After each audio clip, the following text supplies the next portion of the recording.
This is all wrong. I shouldn't be up here. I should be back in school on the other side of the ocean. Yet you all come to us young people for hope. How dare you! Boring. Boring. Boring. Okay, you gotta do it. Don't tell us what we're gonna feel. We're trying to solve a problem. Don't tell us what we're gonna feel. I'm not telling you. Because you're in no position to dictate that. That's exactly what you're doing. You're in no position to dictate what we're gonna feel.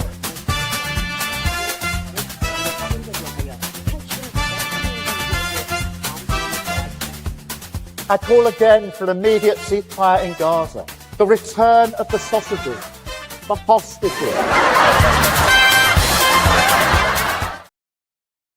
Hello, Lembit Öpik here on Lembit Öpik Live on Unprecedented TV, where we find the facts, kill the spin and tell it like it is all over the world. Big thank you for the compliments I got for the live show from Dubai quite recently.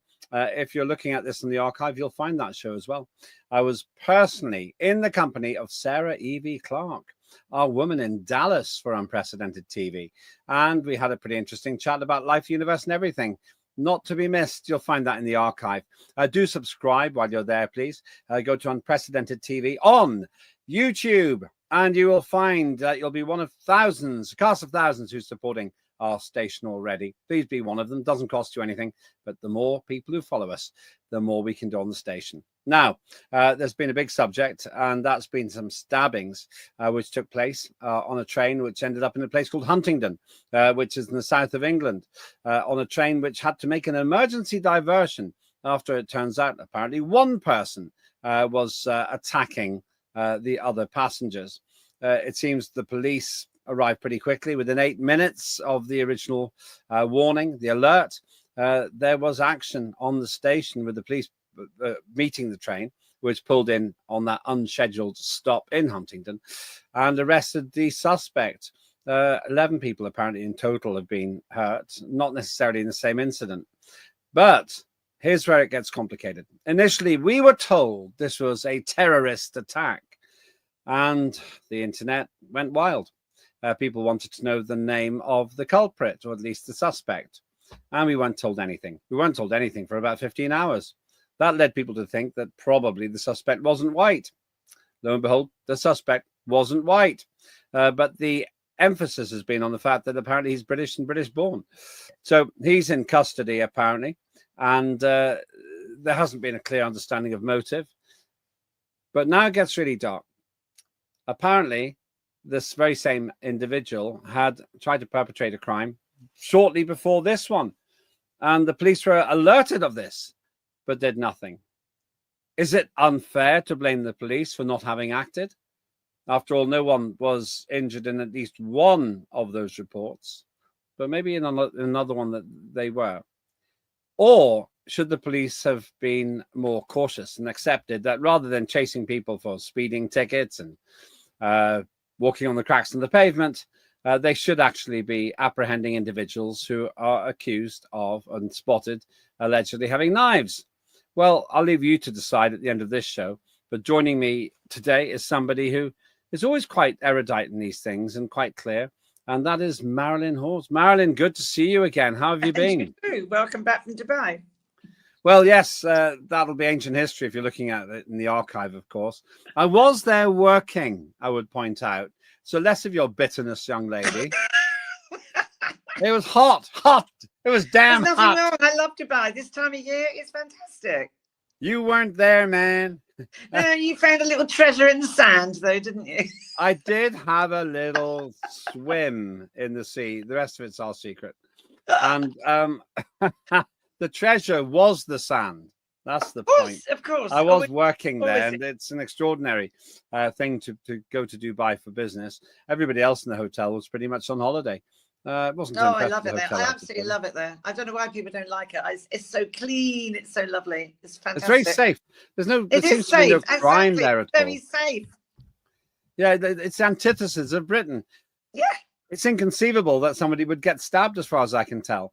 There has been some gossip about working girls or people who may be working girls getting into a tricky situation. But if you're walking down the street at 2 in the morning male or female, old or young, you're just not going to get attacked.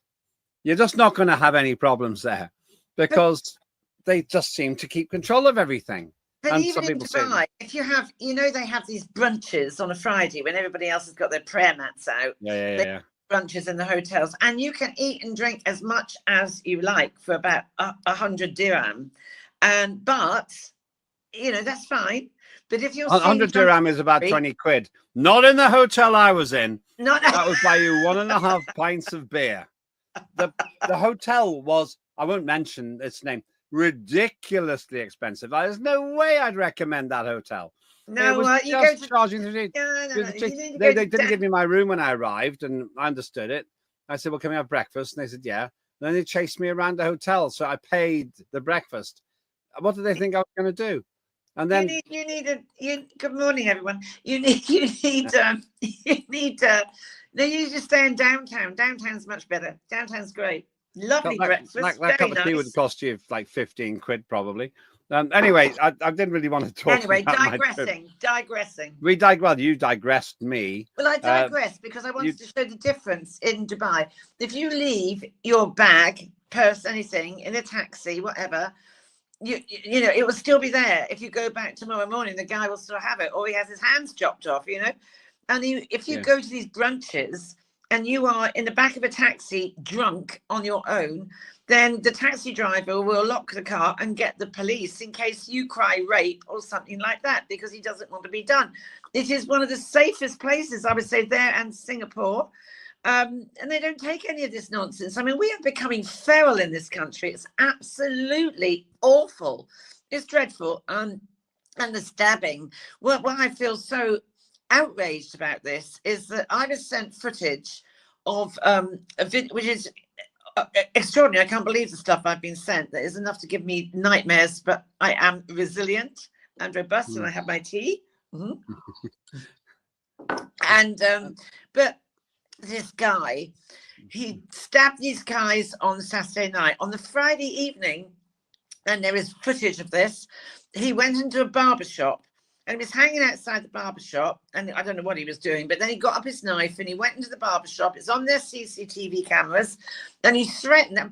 But there was men in there having their hair cut and their beards done and all that, and he comes and he's threatening them with this like 12-inch, 14-inch knife. And so, of course, it's on CCTV. They rang the police. The police didn't come out. 10 o'clock the next morning, this geezer comes back again. And again, they rang the police. Yeah, he came back at 10 o'clock the following morning, Saturday morning, came back in again. And they rang again, and the police still didn't come out. Is this the video? Is this the video you're talking about? Video. Yes, here it goes. Like, watch it. Right, here he comes, here he comes, here he comes. He's got his knife. And this is the same guy? This is the guy. It is the same guy that got on the train in Peterborough and did the dastardly deeds. There's also... Well, allegedly, we have to stay by the allegedly. Rules and say okay. allegedly did the right, deed. okay, allegedly, right, fine. But I think if you saw the photo of him, you'd realise it allegedly is the same guy in the same clothes. But, I mean, what I feel is this was 100% unnecessary. Could have been prevented. If the police had rocked up and answered, we got some random black guy in our barbershop threatening us with a knife, and the police don't come out. Oh, and 10 o'clock on a Saturday morning, he's back again. And then he gets on this train, and this guy could have been intercepted and stopped. And it's outrageous. I mean, so allegedly, if this turns out to be true, and he has now been charged with the attempted murder of 11 people.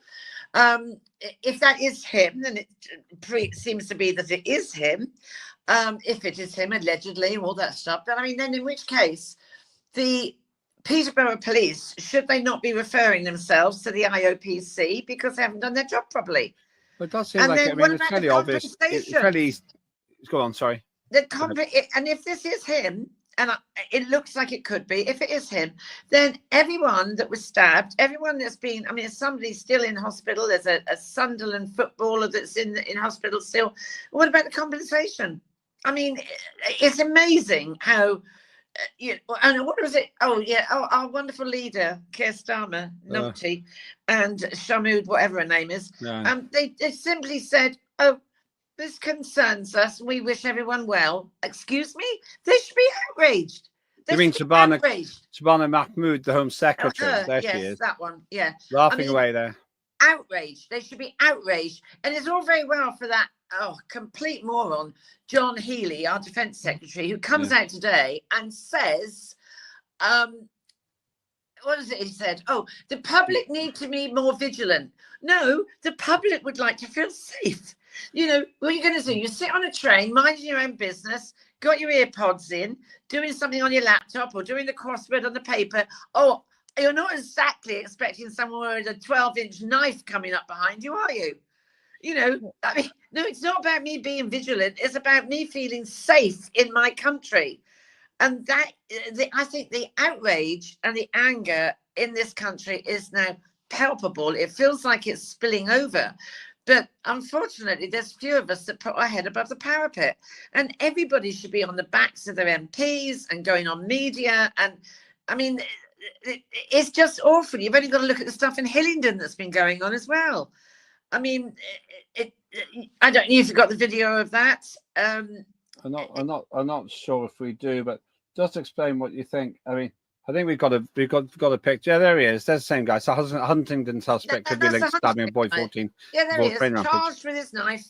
You know, I mean, but you got that guy, and he's caught on CCTV. The barber shop sent that to the police to prove they weren't just arsing around, and they didn't bother coming out. I mean, and that I have literally, I've been all over Twitter today and saying about it, and tagged in Shahar Barma, whatever her name is, and so you're Mahmood. Yeah, sorry, yes, her. You're not very good at remembering her name, are you? Mahmood. Yeah, but you don't like her, do you? I don't like her. I don't like her because we were promised that she was going to be the face of strong, strength, and she wasn't going to take any nonsense. What has she actually achieved? Absolutely nothing. Nothing. And to come out, I mean, she's the Home Secretary. She should have been giving people the confidence on Saturday night to say, please, we have got this covered. We're on it. We're not tolerating this, blah, blah, blah. We want the public to be safe. Oh, no. Not at all. I am monitoring the situation. Oh, whoopie-dee. What's she monitoring exactly? God knows what she's monitoring. She's monitoring the situation. She was concerned, but monitoring the situation and wishing people well. Well, that doesn't give me any confidence that I am going to feel okay when I next go on a train. Yeah, that's the problem. It just doesn't sound. It doesn't sound very authoritative for her to be saying that. She seems to just be. It's anodyne. It's meaningless what she said. It's absolutely. And I put out on Twitter, her and Starmer. What they said was pathetic. It was vacuous. It was just. Well, it's vapid. Yeah, that defines them. They seem defined by their vapidity. There was no humanity in it whatsoever. No humanity in it. But and I mean, good for the driver of the train. Just to say, you put your finger on it. These people just don't seem authentic. They have this shallow consciousness. When they go, oh, we feel for the people. No, you don't. You don't feel anything. No, you don't. Because if you felt for the people, you'd have got your arse down to Uxbridge and put some flowers and gone and met the family of Wayne, who was murdered so brutally last Wednesday in clear daylight, walking his dog. And no one, and this is what outrages me, I watched Prime Minister's Question Time, and on that would have been the Thursday because he was murdered on the Wednesday. No, hang on a minute, it wasn't. I can't remember now. But anyway, not one person in the house, not one, mentioned or gave condolences for a completely innocent man walking his dog late in the afternoon at 5 o'clock, stabbed. And I have seen the video. Stabbed, I counted 18 times. I saw him stabbed. It was a frenzied attack, a complete random stranger coming home from work and doing this. But Ed Davies, this is the guy. Afghan refugee faces murder trial for fatal stabbing. Wayne Broadhurst, 49, died at the scene in Uxbridge. Why hasn't this had a higher profile? I was away at the time, but why hasn't it? It doesn't seem to have had a higher profile. It hasn't had the same No, but responses. I tell you what was high profile at Prime Minister's Question Time was Ed Davey giving his condolences at the same time this guy Wayne had lost his life. Condolences for the death of Prunella Scales, the actor. And everybody was, oh, yeah, well. Not a thing. No one, not one single human being in Westminster at Prime Minister's Question Times gave any condolences for Wayne or his family. No one. The avoidance, the silence was absolutely deafening. So he was murdered by an Afghan migrant, allegedly. Yes. No. Well, no, he has, because he's now being charged. No. Well, he hasn't. Yeah, he's still being charged. He's an Afghan refugee faces a murder trial, so he's the accused. But nobody seems to be worried about. No one's worried about. But to be fair to Labour, he was allowed in by the Tory parties. They're all as bad as each other. But he had stabbed 2 people. He was in an HMO and he stabbed 2 people. He didn't even know this guy. And he just wandering down the street. Safi Dawood, 22, is charged with murdering Wayne Broadhurst, 49. Yeah, That's terrible. Shocking. It's absolutely awful. I mean, the whole of that community are absolutely devastated, and rightly so. I mean, it's just dreadful. And then we've got James, who you've had on, James Timms. Yeah. I mean, his daughter was groped August the 24th. It was, and she was pressed up against a wall in a What shopping age was mall. she? Sorry. How old was she? She's 16 now, so she's only just 16. That she was pressed up against a wall with 2 or 3 migrants groping her all over. He phones it in. There's a crime number, and he said to me, about 4 or 5 weeks ago, the police haven't been round. So on Friday, just gone Friday, which was the 31st of October, this happened on the 24th of August, I phoned the police. And I said, I have a crime number, blah, blah, blah, blah, blah. And this woman says to me, well, why are you phoning in? I said, because you haven't responded. And I have an email from James giving me permission to talk to you. Well, I can't see the email. I thought, don't start being clever with me. Check out who I am. Look at my website. This is what I do. And I said, you haven't responded. So she said, well, I can't really tell you, but we have been out. I went, okay, fine. Thank you. And no, thank you. I'll get back to him. So I rang him. I rang James, but I said, I'm a bit confused, James. He said, literally it's only 3 days ago. I said, I'm a bit confused, James, because police say they have been out. And he went, they came out last night. So that is over 2 months from when this barely 16-year-old girl had been groped by these illegal, we now have to say irregular migrants. They're not irregular. Well, I'm not calling them irregular. Who says that? Is that a law? Is that a law? We have to say they're irregular. If you come into this country illegally, you're an illegal migrant. You're an illegal migrant, but everybody wants to minimize it because it's too provocative to say illegal now. You are illegal. You've thrown all your papers. Whether you have done more crimes when you get here is irrelevant, really, because you threw your paperwork and your passports in the channel that makes you illegal. I'm sure we'd be arrested if we tried to get into America without our details. Yeah, imagine if you just turned up on the beach in America. How do you get here? Not telling you. Where are you from? Secret. What's your name? Who's asking? It's ridiculous. There's a guy called Declan. This story goes back 45 years. Declan from Northern Ireland wasn't the smartest tool in the box. And he went to America and he hadn't filled in some forms, but they said, we'll help you. You just come to this office and we'll help you fill in the form so you can stay. What do you think Declan did? What do you think he did? Fill out the forms? No, he ran away. So then there was an APB all persons bulletin looking for Declan. They were trying to help him stay. And when they found him, they put on a plane and said, you can never come back. From then on, his nickname was Declan of America. Declan of America. So I know what's going to happen because it happened to Declan. Declan of America. I don't And know they whether wanted you to were- help him. But while They you were wanted to away, help him. while you They ran away when they were trying to help him. You know the one in, one out ridiculous situation that we've got here. So while you were- Think about the logic. Think of logic now. If 1,000 illegals come in an irregular way, and then they're sent back, we have to get another 1,000 in, which basically means it's a guaranteed way to increase the number of asylum seekers. Of course it is. Well, to put it another way, I wonder if this happens. If one guy, you know, they come over more than once and they're sent back. Yeah, but- If one guy comes over 1 million times, do we have to take 1 million people every time we send him back? It's just preposterous. It's ridiculous. And it's just like this doesn't seem to strike the government as in any way bad policy. They are not, Lembit, they are not interested in stopping it. For some reason, globalization, whatever it is, he's a Marxist, he doesn't care.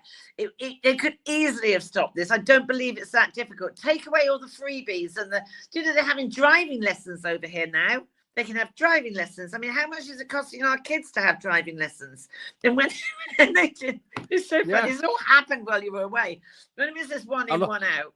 Hey, the guy I that should they sent go away. out- All this has happened while I've been away. I can't believe it. Terrible. I've been trying to get hold of you. And it's one in, one out. And this guy comes back again. And they lost him. They couldn't find him. And there's some numpty says, this shows that the system is working because It's ridiculous. we knew he'd come into the country, but you bloody lost him, you idiots. Can I ask you, on a vaguely related subject, have I ever shown you the trailer for Mr. Calamari? Have No. I ever broadcast? Have you seen it? No. Right. Since we've got going up to a break, and I'm going to ask the team, instead of doing the Warren Thornton trailer, it's great. Warren Thornton every day, usually 11 a.m. or around then. He does 6 programs a week for us. Absolutely brilliant. It's essentially a war report of conflict, and you get a lot of information there. But especially for you, I'm going to have to now fill for a moment while they're finding it. Mr. Calamari trailer. This is a trailer about a fictional character, a British Brexiteer, who moves to Corfu, the island of Corfu in Greece, because he doesn't like Brexit. And he thinks he can run Corfu better than the locals. And the joke is he does. But it does take a rather more levitous attitude towards the things that we're discussing. And in a minute, they'll actually have it ready. And essentially what it's about is it's basically taking a jocular view of this terribly serious subject. Oh, they've got it now. This is Mr. Calamari, and ladies and gentlemen, if you'd like to sponsor it or be in it, then get in touch. We're intending to film it next year, maybe beginning of this year. It's probably going to be a series. This is the trailer for Mr. Calamari. Do you speak English? This is a story about a Greek politician and a stupid little git from Romford who thinks that he can come here and run it better than we can. Χαμός. What's that sign say? Probably a postcode.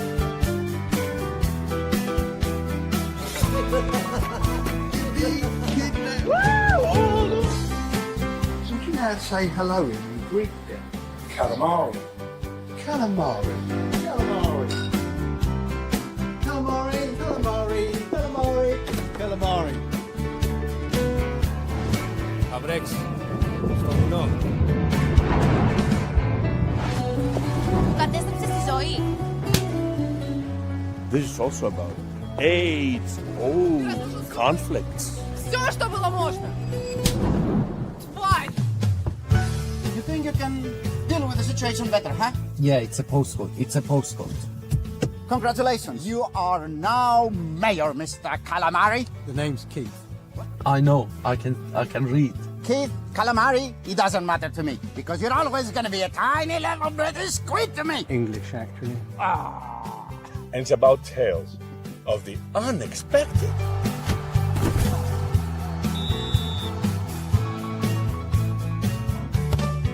That is forever. England. Voi non questi lunga. Abbiamo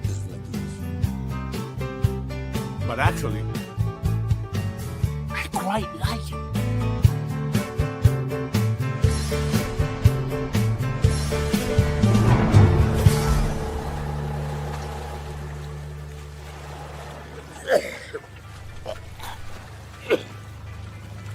Why have we stopped? My rest period. Why? Why here? EU regulations.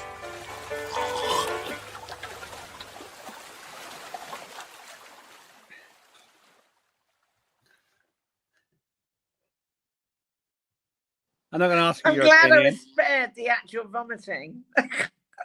When we filmed that, I had to do it because I can vomit on demand. Yes, it's you've a told stress- me that. Yeah, and the captain there, he stopped the boat. I said, "What are you doing?" He said, "Well, you're being sick." I said, Oh, I think you're I'm making it up. I'm having a cup of tea. Sorry. Well, I didn't do it into a cup. And later on, we had Ali Farahani, who was the Oscar winning director of photography. And we were out on the boat filming it again because you have to do it a number of times. And I was doing that same thing. And he stopped filming. I said, "Why have you stopped filming?" He said, "Because you're sick." I said, "You of all people should know I'm acting." Anyway, we're going to make that. That's my my pet project. That is the one I'm going to get over the line. But it's about migration in a sweet way. Essentially, all the characters are quite likable. And there's no swearing, no sex. And it's nice. That's not what's happening in our streets in Britain. It doesn't feel like that at all. And I think you're right. Let's go back to what we were talking about before, which is the train attack. We probably got a video of that as well. It's pretty horrific, I warn you. But that's what was going on when they were arresting, I think, the person, the suspect. Got a name, but I don't like sharing names. I don't like to publicize people who I believe to be the scum of the earth. No, I agree because it gives them airtime. It promotes them, and I agree with you. I think the media does too much of that. We don't want to mention their names. Yeah, so I don't tend to mention their names. No, I agree with you. But the guy that was driving the train was, I mean, I tell you what, Sadiq Khan should have his knighthood taken away and give it to the driver of that train. He was a war veteran and he'd been working for the British Rail. He'd been a driver for, I don't know, 10, 12 years or something like that. And he had the common sense, if you like, or the awareness that, hang on, he was told this was going on, but he obviously knew because he lived in Peterborough himself. So he knew that if he stopped at Huntingdon, there would be half an hour from Addington's hospital, Addenbrooke's rather hospital. I mean, you couldn't be in a better hospital. So he pulled in there and stopped the train there. And that was, I mean, he must have been mortified that these stabbings were going on. These stabbings, this guy was going up and down the train for 15 minutes. I mean, that must have felt like 1,500 years to the people that were there. And I do even have a video of this guy. And please stop. I mean, it's horrific. I mean, the trauma these people are going to go through. Thank God. Well, I don't think there's still a couple of people in hospital, but I don't think it's a miracle that no one actually died. Yeah. But it doesn't mean that they're not going to be like mentally impacted by it. Oh, we have a video of the alleged suspect doing this. If you really are squeamish, don't watch this. It's going to take about a minute. I will play it because here on Unprecedented, we don't try to protect people from the real world. I think this is probably the video. Let's watch it. That's not it. No, that's not it. That's not it. No. Here it comes. No, here it comes. I think now. Basically, I know what they had the other thing up still, and well, we'll get that up in a minute. I think they're just trying to get it going now. But fundamentally, the issue I've got here is that how do I put? Oh, here it comes. Let's just watch this. If we can. Yeah. They're actually setting it up. I think that the problem we've got here is we've got that sweet Mr. Calamari film. It's good laugh and everything else. and we got this reality, the horrendous video footage of the most disgusting behavior towards people. Whoever did it, it happened. I mean, what gets me is, well, I think the guy's, what is he, about 22 years old or something? Yeah. I mean, he's not going to face, he's either been radicalized and or mentally unwell, in which case, like so many people, he slips through the system. And if they're saying it's not a terrorist incident, well, my goodness me, he meted terror among those people big time. But maybe here it comes. There it is, yeah. We can talk over it. I mean, I think this is the man on the train. Well, yeah, for sure. I mean, nobody else is behaving like that on the train.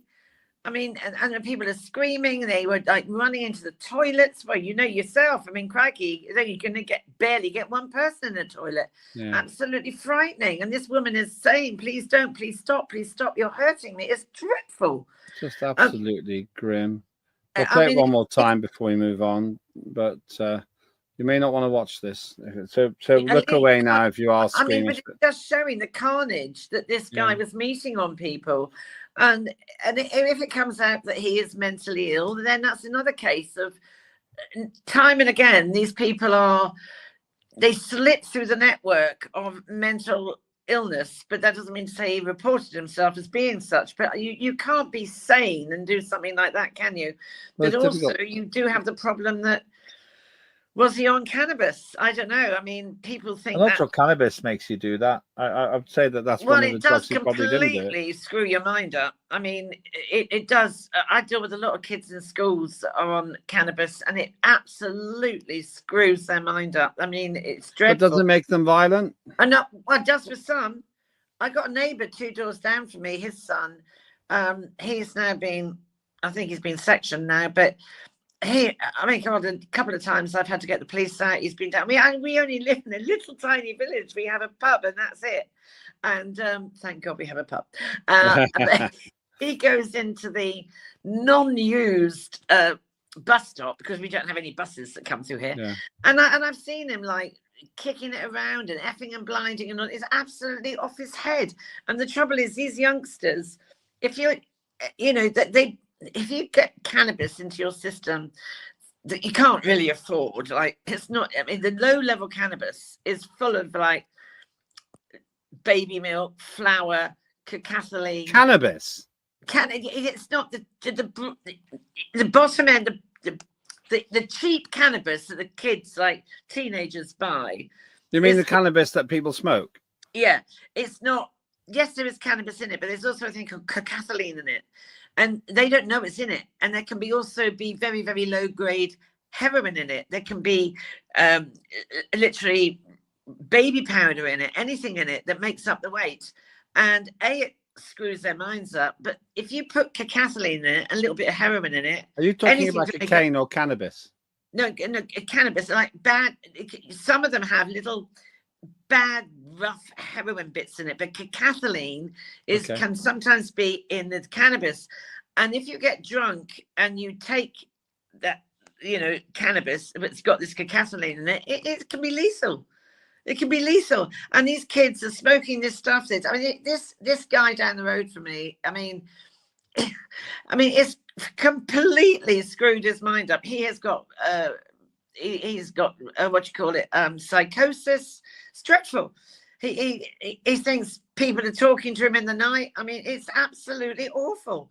It's sad. It's terribly sad. And you think, we are a village with 70 houses and 120 people. That's all. And people think I'm bonkers when I say you go down that unused bus shelter, you'll see the dealers coming in. You'll see them drive in and out of the pub. It just like that. It's that fast. And they think, the neighbours that know what I do, they just think I'm like off my head, but they don't, because they are like, they're living in their bubble. Let's go finish off on what you said, John Healy said. Defence Secretary, British public should be more vigilant. British public is pretty tough and will carry on after the train stabbing, but should be more vigilant, the Defence Secretary has said, John Healy. And then, of course, the Minister for Transport, who I'm not that impressed with, to be honest with you. She said Security be removed after train stabbings. There'll be increased visible patrols at mainline stations over the coming days, the Transport Secretary said. Oh, what, so they're going to walk around like that, and that's going to stop people getting onto train. Oh, so Well, you go to I won't get my Chipping knife out Norton until I'm on Central. the train. Yeah, you're going to go to Clacton on Sea, and you're going to see these people. I don't think so. I mean, honestly, I back just... to Dubai. You're right to talk about Dubai before. In Dubai, they don't need to do it. They don't need to do it. Absolutely don't, because it's a safe country. Now, some people would say it's barbaric and medieval, but, you know, you steal someone's purse and you're going to have your hand chopped off. But no, you can leave your wallet on a bar in Dubai. It will still be there the next morning. And it's the same in Singapore. They are safe places. There will be places where people are raped. That is true. It happens the world over. And I always think it's quite funny that Dubai is so sort of like hot on wheel. You know, we don't have, you know, unmarried sex in this country. Well, a lot of it goes on, but it has to be right under the radar where no one advertises it. So, but I mean, this is just not a safe country anymore. And it's so sad. It's frightening. I mean, you've got kids, I've got kids. And I mean, I just think, oh my God. I mean, what is going to happen? How do we get rid of these Marxists that are running this country? Well, they're not running it, they're ruining it. I can't think of any Marxist who's running the country. I can't think of anybody. Starmer. Oh, here's one. Oh, there he is. There he is. There he is. 17. Okay, here's one. He was going to communist camps in Eastern Europe when he was 17, when most 17-year-old lads were shagging their girlfriends. He was at he was at communist camps in Eastern Europe. You can check it out. But he's paying the price now because for reasons that nobody can understand. No one can understand it. Various good-looking young Ukrainian men like these plead not guilty of affairs at homes linked to Prime Minister. Could it be the fact that Keir Starmer has walked away from that political ideology? Could it be that he hasn't been left-wing enough? Or is there some other reason for all of Well, this? you see, I think there is. I think you could stop these illegal migrants coming in. I do not believe it's that difficult. For what you do, the first thing you do is you take away all the freebies. You don't give them a phone. Yeah. You don't give them a cozy hotel to stay in. You don't give them driving lessons and free dentistry and this, that, and the other. You build what was being built during COVID. You build the equivalent of the Nightingale hospitals, and you make them Nightingale camps in the middle of nowhere, away from civilization, which are ring-fenced with the army or anyone, the security guards, and they're ring-fenced, and no one comes out until you've been processed.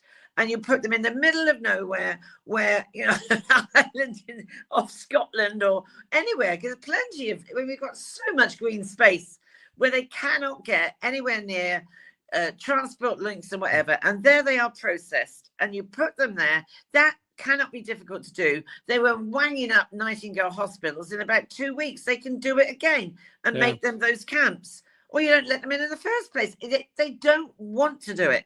So why don't they want to do it? It's a deeper reason. What is it that's going on in the battle? Why don't they want to do it? Why don't they want to protect us? And it's dreadful.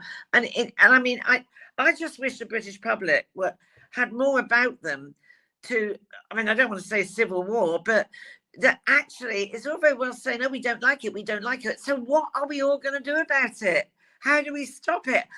Because they're not listening. What do we have to do that is, you know, going to make a difference? Well, I can tell you what we should do. We should get somebody with great status, great credibility, a natural born leader who could be the next Prime Minister. I think we both know who I'm talking about. Ed Davey. There he is. Flying the flag for the Lib Dems, making my old party proud. You know what? I am so unproud of myself. Why? Because you voted for him. I'm afraid I did. I used to vote Lib Dem, but then I was voting for me. I'm voted for him because I thought I'm not going to vote. I will never vote for Labour ever. I can remember, winter of discontent, and we all had to sit around with candles. And I remember being a little girl thinking, "Oh my God, this is boring." Then the birth rate went up, and then I thought, "Oh, I'm not doing this again." And then I thought, "Well, I'm not going to vote Tory." And I thought, "Well, I've got to vote because I just feel that." I do have a thing about the suffragettes. They gave their life for women to have votes, and there's so many countries in the world. This is who you voted for. I'm afraid I did. I was going to vote Reform, and I actually wish I had. Well, okay, but basically you may have other chances to do that. Summarising then, if you could say one thing which isn't libelous, isn't going to get us taken off air, what do you think the government? This government won't do it. Whatever you're going to suggest, if it's sensible, they won't do it, I imagine. What do you think the government could do to make us feel safer? Last word on this to you. Protect our borders, and they're not doing it. And now we've heard yesterday, I think it was, that the Border Force Control are thinking of going on strike. Well, that that's doesn't going make to open the floodgates. Oh, come on! No, it's not going to open the floodgates because there aren't any Border Force guards on the beaches in the first place. Well, no, this is the thing. You don't turn up in Heathrow on a boat. The French can't get their feet wet because it might make you might have a chill. They can't. What are we paying them all these millions for? I just don't get it. I honestly, to God, my dog could do a better job running this country. Well, let's put that to the test. Actually, I bet your dog would beat some of the people in the cabinet now in an election. Always good to see you, Marilyn. That's Marylin Hawes, and forthright views there. You have your say as well. Join us in a chat on X. Please do subscribe to Unprecedented TV on YouTube. We're going to be starting a couple of very big shows in the next couple of weeks with some pretty big names from around the world. That's all I'll say at the moment. I'm Lembit Öpik, though, and I'm grateful for your time. Think for yourself. You can agree or disagree, but at least you have the courage to form your own opinions. We don't want to beat the mainstream media. We want to be the mainstream media. And your watching us helps us do that. Do subscribe, as I say, to Unprecedented TV on YouTube. This was Lembit Öpik Live on Unprecedented TV. Watch the other shows too, and have a good day.